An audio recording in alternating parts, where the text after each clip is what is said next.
प्यारे बच्चों, YouTube के इस पहली क्लास में हम आप लोगों को गणित के कुछ बेसिक जानकारी देना चाह रहे हैं और इसमें हम आप लोगों को गुणनखंड के बारे में बताएंगे। बीजगणित का जो गुणनखंड है उसके बारे में हम आप लोगों को जानकारी देने जा रहे हैं। तो बीज गणित के गुणनखंड के बारे में हम आप लोगों को कुछ जानकारी देना चाहते हैं। जो बच्चे बहुत ही कमज़ोर हैं, बीजगणित के गुणनखंड अच्छी तरह से नहीं समझ पाए हैं, उसके लिए ये वीडियो बहुत ही खास होने वाला है। तो आप लोग ध्यानपूर्वक इस वीडियो को देखिएगा और समझने का प्रयास कीजिएगा। अगर इसको सीख लेते हैं तो आगे चलकर क्लास 10 का जो आपको बताएंगे सिलेबस गणित के बारे में जो जानकारी देंगे तो उसमें बहुत ही मदद आप सबको मिलेगा इससे। इसलिए हम चाहते हैं कि कुछ बेसिक जानकारी आप लोगों को दे दें, उसके बाद क्लास 10 का गणित का हम सिलेबस आप सबको सिलेबस के हिसाब से आप लोगों को पढ़ाएंगे और परीक्षा के लिए इस ढंग से आप लोगों को तैयारी करवाएंगे ताकि परीक्षा में बहुत ही महत्वपूर्ण योगदान मेरा भी रहे। हम इस YouTube चैनल के माध्यम से क्लास 10, 11वीं और 12वीं क्लास के गणित के विषय में आपको बृहत्तम जानकारी देंगे, विस्तारपूर्वक जानकारी देंगे और सरल भाषाओं में आप लोगों को समझाने का प्रयास करेंगे। किताबी झंझटों से दूर हट करके आपको एकदम सरल भाषाओं में समझाने का बहुत ही अधिक मेरा प्रयास रहेगा ताकि आप YouTube चैनल के माध्यम से भी अच्छी जानकारी पा सकें और गणित में आपका रुचि हो सके और अच्छी तरह से आप गणित में पकड़ बना सकें और गणित में अच्छा से अच्छा नंबर आप हासिल कर सकें, यही मेरा प्रयास रहेगा। तो अब हम बीजगणित के गुणनखंड के विषय में सीखने की ओर आगे बढ़ते हैं। उसके बाद और कुछ अगर बेसिक जानकारी के विषय में हमको लगेगा कि जानकारी देना चाहिए तो वो सब भी जानकारी देंगे। उसके बाद हम क्लास 10 के गणित को आरंभ करेंगे। तो अब सीखते हैं बीजगणित के गुणनखंड। यहाँ पर पहला हम बहुपद लेते हैं गुणनखंड, जिसका हमको गुणनखंड निकालना है, वो है x² + 5x + 6। तो यहाँ पर हमको इसका ये जो बहुपद दिया हुआ है x² + 5x + 6, ये द्विघात बहुपद है और इस द्विघात बहुपद का हमको गुणनखंड निकालना है। तो अब देखते हैं कैसे हम निकाल सकते हैं इसका गुणनखंड। तो सबसे पहले इसके शुरू में जो x² है और अंत में जो 6 है, इससे हम गुना करेंगे। तो गुना करने पर जैसे हम गुना करेंगे x² × 6, तो आप लोग भी सीखे होंगे गुना करने के बारे में, कैसे गुना किया जाता है। तो 6 × x² जब करते हैं, पहले अचर पद, ये जो है 6 जो है ये अचर पद है, पहले अचर पद से इस चर पद को गुना करते हैं। पहले अचर पद लेते हैं, उसके बाद चर पद लेते हैं। तो 6 × x² कितना हो जाता है, तो मेरा संख्या आता है 6x²। अब इस 6x² को ऐसे दो गुना के रूप में बदलेंगे, बांटेंगे, विभाजित करेंगे कि जोड़ करके आ जाए मेरा 5x। तो सबसे पहले 6 को 2 भाग में बांटते हैं। तो 6 को 2 भाग में बांटेंगे तो 3 दूनी 6 होता है और 3 और 2 को जोड़ने पर 5x आ जाता है, 5 आ जाता है। x तो बाद में आएगा, उसके लिए और प्रक्रिया आपको अब बताते हैं। तो इसका खंड हो जाएगा 3 × 2। अब x² को 2 भाग में बांटेंगे तो यहाँ भी x हो जाएगा, यहाँ भी x हो जाएगा। यहाँ पर हम जांच कर लेते हैं, x × x जब करेंगे तो एक्स स्क्वायर ही होता है। इस तरह से 6x स्क्वायर का मेरा खंड हो जाता है 3x गुना 2x। इसका खंड और भी हो सकता है, लेकिन हमको यहाँ 5x पुराना है, तो 5x के हिसाब से मेरा खंड यही आएगा 3x गुना 2x। इसका खंड अगर दूसरा कुछ हम करते हैं तो 6x स्क्वायर का खंड हो जाता है 6x गुना x। इसको भी गुना करेंगे तो 6x स्क्वायर होता है, लेकिन जोड़ने के बाद 6x और प्लस x 7x हो जाता है। तो यहाँ पर प्रश्न ये आता है, हम बार बार बोल रहे हैं, जोड़ने के बाद यहाँ 7x आएगा, 3x और 2x को जोड़ेंगे तो 5x आएगा। तो हम यहाँ जोड़ेंगे ही क्यों, घटाएंगे क्यों नहीं? तो इसके बारे में भी आपको जानकारी देते हैं। यहाँ एक्स स्क्वायर का जिसको हम गुना किए हैं, एक्स स्क्वायर गुना 6 किए हैं, यहाँ पर चिन्ह है ये प्लस, और इसके आगे में भी चिन्ह है प्लस। कुछ नहीं चिन्ह दिखाई पड़ रहा है तो मतलब प्लस चिन्ह है, और 6 के आगे में भी प्लस चिन्ह है, तो प्लस गुना प्लस प्लस होता है, इसलिए हमको यहाँ पर जोड़ कर पुराना है।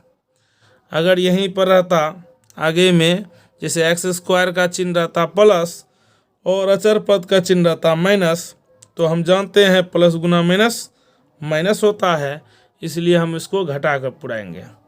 इसी प्रकार से अगर एक्स स्क्वायर का चिन्ह रहता माइनस और अचर पद का चिन्ह रहता प्लस, तो माइनस गुना प्लस बराबर माइनस हो जाता है, फिर भी हमको घटा कर पुराना पड़ता। अगर एक्स स्क्वायर का चिन्ह रहता माइनस और अचर पद का चिन्ह रहता माइनस, तो माइनस गुना माइनस प्लस हो जाता है। इस प्रकार से हमको जोड़ कर पुराना पड़ता। तो यहाँ पर अब हमको ऐसा लगता है, आप समझ गए होंगे किस प्रकार से हमको जोड़ कर पुराना है, किस प्रकार से हमको घटा कर पुराना है। तो यहाँ पर प्लस चिन्ह है, यहाँ पर प्लस चिन्ह है, तो प्लस गुना प्लस प्लस आता है। इस तरह से हमको जोड़ कर पुराना है। और यहाँ हम खंड देख रहे हैं, क्या आता है 3x गुना 2x, और 3x और 2x को जोड़ने पर 5x पुर जाता है। यहाँ पर लिखेंगे x square plus 3x plus 2x plus 6। अब यहाँ पर कॉमन लेंगे तो एक्स स्क्वायर और 3x में क्या कॉमन आता है, तो एक्स स्क्वायर और 3x का जो महत्तम समावर्तक आएगा वही इसका कॉमन होगा। तो एक्स स्क्वायर और 3x का महत्तम समावर्तक भी अगर हम लेना चाहेंगे तो जो कम घात वाला है, पहले x में जैसे हम लेंगे कॉमन, तो जो कम घात वाला है वही महत्तम होता है, वही कॉमन भी आता है। तो एक्स स्क्वायर यहाँ पर देखते हैं, एक्स स्क्वायर में घात कितना है 2 है, और x में घात कितना है 1 है, इसलिए मेरा कॉमन आएगा कम घात वाला, मतलब x कॉमन आ जाएगा। और इसके आगे में अगर हम संख्या देखते हैं, कुछ नहीं तो 1 है, और इसके आगे में संख्या है 3। जहाँ कुछ नहीं संख्या हमको दिखाई पड़े तो वहाँ समझ जाना है यहाँ पर संख्या कितना है 1 है। तो 1 और 3 का अगर हम महत्तम निकालते हैं तो 1 आता है। इस तरह से हम यहाँ 1 लिख सकते थे, लेकिन हम ये जानते हैं किसी भी बीजीय व्यंजक के आगे में 1 नहीं लिखा जाता है। आप 2 लिख सकते हैं, 3 लिख सकते हैं, 4 लिख सकते हैं, 5 लिख सकते हैं, लेकिन 1 नहीं लिख सकते हैं। इसीलिए हम सिर्फ यहाँ x रखेंगे। अब जो कॉमन आता है उस कॉमन से हम दोनों संख्याओं में, जिस दोनों संख्याओं के साथ हम कॉमन लिए हैं उस दोनों संख्याओं में भाग देंगे। अब एक्स स्क्वायर में इसे x से भाग देंगे तो भागफल आ जाता है x, तो यहाँ लिखेंगे x प्लस 3x में x से भाग देंगे तो भागफल आता है 3, तो यहाँ 3 देंगे, प्लस 2x और 6 में कितना आता है महत्तम, तो यहाँ पहले 2 और 6 का महत्तम निकालेंगे तो 2 आता है। यहाँ x है, यहाँ x नहीं है, इसलिए यहाँ पर कॉमन x वाला नहीं कॉमन आएगा, यहाँ मेरा कॉमन 2 ही रह जाएगा। और 2x में 2 से भाग देंगे तो x हो जाएगा, प्लस 6 में 2 से भाग देंगे तो 3 हो जाएगा। इस प्रकार से मेरा गुणनखंड हो जाएगा। दोनों में कॉमन मिल रहा है मेरा x प्लस 3, यहाँ x प्लस 3 लिख देंगे। उसके बाद बाकी जो बचता है वो हो जाएगा x+2। x+3 x+3 दोनों से कॉमन लिए x+3, तो बच जाता है मेरा x और +2। इस तरह से मेरा गुणनखंड आया x+3 इंटू x+2। इस प्रकार से पहला गुणनखंड समझाने में हमको कुछ ज़्यादा समय लग गया, और मैं इसी तरह से समझाने में जितना भी समय लगे मैं लगाऊंगा, लेकिन समझ में आनी चाहिए, मेरा यही प्रयास रहेगा। और अब हम अगला गुणनखंड लेते हैं। अब आप जैसे पहला गुणनखंड बढ़िया से समझ गए होंगे, तो अब प्रैक्टिस के लिए और सब हम गुणनखंड लेते हैं, और अब जल्दी जल्दी गुणनखंड करने का प्रयास करेंगे। तो अगला गुणनखंड है x² + 6x + 8। अब इसका क्या हो जाएगा, 8 का ऐसा खंड करना है, जोड़कर पूरे कितना 6, तो 4 दूनी 8 और 4 दू 6। तो अब लिखेंगे x² + 4x + 2x + 8। x कहाँ से आता है, तो x² का खंड हम करते हैं तो आता है x गुना x, इसलिए यहाँ पर भी x आता है और यहाँ पर भी x आता है। अब x² और 4x में मेरा कॉमन आ जाएगा x, और x² में x से भाग देंगे तो x आएगा, और 4x में x से भाग देंगे तो 4 आएगा, प्लस 2x और 8 में कॉमन मेरा 2 हो जाएगा, तो 2x में 2 से भाग देंगे तो x आएगा, 8 में 2 से भाग देंगे तो 4 आएगा। अब हो जाएगा x+4 इंटू x+2। फिर अगला गुणनखंड हम देखते हैं। अगला गुणनखंड लेते हैं x² + 6x + 9। अब 9 का ऐसा खंड करना है, जोड़ करके आए 6, तो 3 तिया 9 और 3 3 6 हो जाता है। अब हो जाएगा x² + 3x + 3x + 9। अब यहाँ कॉमन मेरा आ जाएगा x² और 3x में मेरा कॉमन आएगा x। अब x² में x से भाग देंगे तो x हो जाएगा, प्लस 3x में x से भाग देंगे तो 3 आ जाएगा, प्लस अब 3x और 9 में क्या कॉमन आएगा, मेरा 3 कॉमन आ जाएगा। अब 3x में 3 से भाग देंगे तो x हो जाएगा, प्लस 9 में 3 से भाग देंगे तो 3 आ जाएगा, बराबर हो जाएगा x+3 इंटू x+3। फिर अगला गुणनखंड हम लेते हैं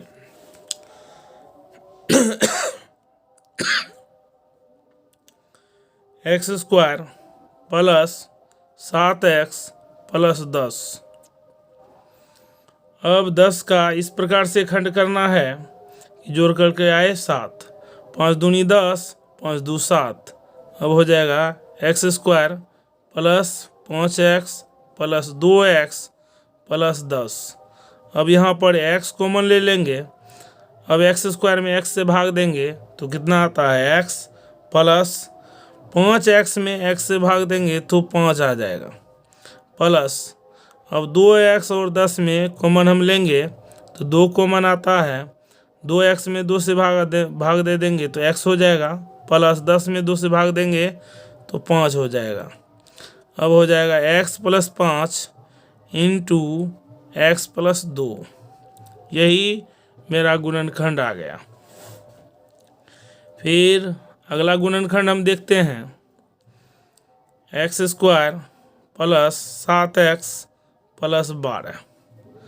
अब 12 का इस प्रकार से हम खंड करेंगे, जोड़ करके आए 7, 4 तिया 12, 4 3 4 और 3 को जोड़ेंगे तो 7। वैसे बार बार हम बोल रहे थे 5 दूनी 10, 5 दू 7, 5 दो क्या, तो 5 दो को जोड़ना है, तो जोड़ने के विषय में हम चर्चा कर रहे थे। अब 4 तिया 12 और 4 और 3 को जोड़ेंगे तो कितना आता है, 7 आ जाता है। तो हम लिखेंगे यहाँ पर x² + 4x + 3x + 12।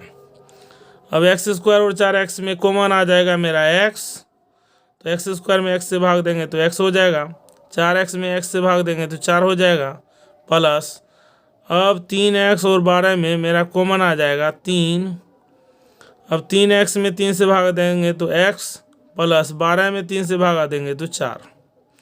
अब मेरा हो जाएगा गुणनखंड x plus 4 into x plus 3।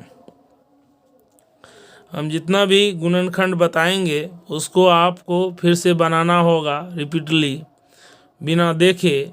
Video को बंद करके आप सभी गुणनखंड को लिख करके एक बार पहले सीख लीजिएगा, उसके बाद सभी सवाल को लिख करके अपने से बनाने का प्रयास कीजिएगा, देखिएगा बनता है अथवा नहीं। अगर अपने से बनने लगा तो ठीक है, तब अगला वीडियो जब हम डालेंगे उस वीडियो में जो नए गुणनखंड के बारे में हम बताएंगे उस गुणनखंड पर अभ्यास करना है। और इसी प्रकार से अभ्यास करते करते कुछ बेसिक जानकारी देने के बाद हम क्लास 10 के गणित की ओर आगे बढ़ेंगे। तो अगला सवाल हम लेते हैं। अगला सवाल जैसे है x² प्लस 8x प्लस 15। अब 15 का हम गुणनखंड निकालेंगे, इसी प्रकार से इसका भी खंड करेंगे। 15 का खंड करेंगे, 5 तिया 15, 5 और 3 को जोड़ेंगे तो आ जाता है 8। अब लिखेंगे x² plus 5x plus 3x plus 15। अब x² और 5x में मेरा कॉमन आ जाएगा x, तो x कॉमन ले लेंगे। x² में x से भाग देंगे तो x हो जाएगा, प्लस 5x में x से भाग देंगे तो 5 हो जाएगा, प्लस अब 3x और 15 में मेरा कॉमन आ जाएगा 3। अब 3x में 3 से भाग देंगे तो x हो जाएगा, प्लस 15 में 3 से भाग दे देंगे तो 5 आ जाएगा। अब मेरा गुणनखंड हो जाएगा x plus 5 into x plus 3। और इससे आगे के गुणनखंड के बारे में हम अगले वीडियो में बताएंगे।